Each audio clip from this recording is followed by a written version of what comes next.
Hello everyone, this is The Layout, episode 3 of Bible Tips. The Bible is a very difficult book in some places. It's a very big book. And so if you don't have the right context behind some of these books, it can get confusing and you can get lost very easily. Now, the Bible means book, simply, although really it's a library of books. There are 66 books in the Bible, and these books are sectioned off according to certain purposes. The first 5 books are the books of law. These are also called the Torah or the Pentateuch. These are the first 5 books that Moses wrote. In these books, you're going to see the origin of the universe, the origin of the Jewish people, the origin of the Jewish law, and you're going to see some history, some theology. It's just a great mix of the law, the theology of God, the origins of the people in the world that you find in the first 5 books of the Old Testament. Now, in the next set of books, going from Joshua all the way through to the book of Esther, are simply the books of history. Now, like I said, the first 5 books have history as well.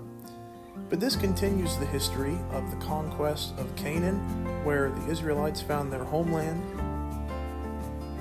You see the captivity in these books, and you even see the return from captivity.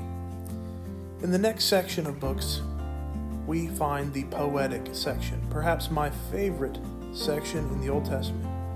Books like Job, which are character studies, poetic works such as Psalms, wisdom works such as Proverbs and Ecclesiastes, and even a love letter that we see in Song of Solomon. The next section are the prophetic works.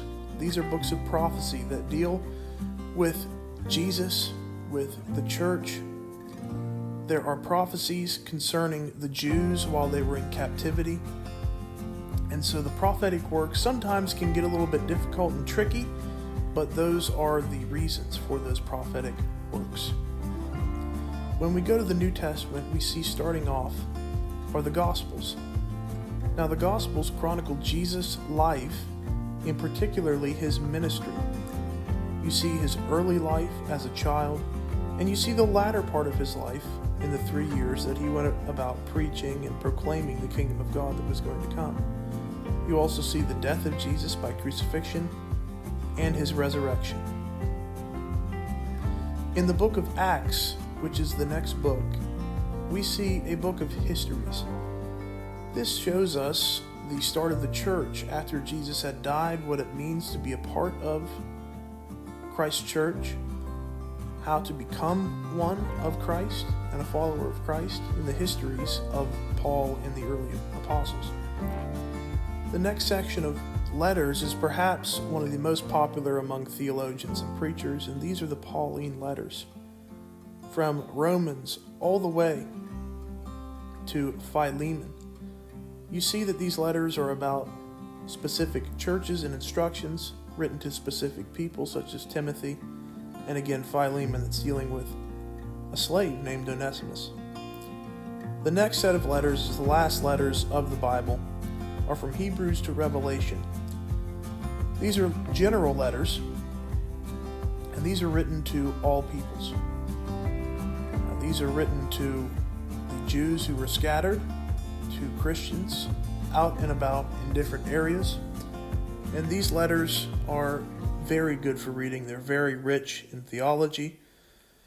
And in fact, the last book of the Bible, Revelation, is an apocalyptic work that has Jewish apocalyptic language. And so there's a lot of symbolism, and sometimes it can be hard to understand, but it's a very, very exciting and comforting book.